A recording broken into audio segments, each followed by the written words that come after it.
ఏదైనా పనుల విషయంలో ప్రభుత్వమే దుర్మార్గం వేస్తే దాన్ని కొట్లాడుతుంది మేమే రేపు తప్పకుండా. ఎందుకంటే ఇప్పుడే కొట్లాడతాయో మొన్ననే కదా అధికారం వచ్చింది, నాకు టైం లేదా అంటాడు కాబట్టి ఊపుకుంటాం.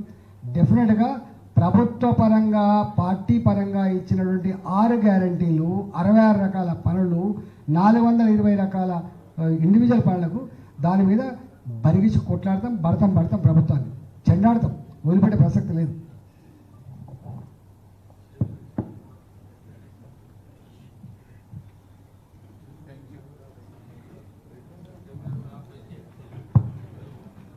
ఈ యొక్క ప్రెస్ మీట్లో పాల్గొన్నటువంటి ఉమ్మడి ఖమ్మం జిల్లాకు సంబంధించినటువంటి బ్యూరోస్కి, అదేవిధంగా ప్రింట్ మరియు ఎలక్ట్రానిక్ మీడియా సోదరులందరికీ కూడా హృదయపూర్వక ధన్యవాదాలు తెలియజేస్తూ సెలవు తీసుకుంటున్నాను.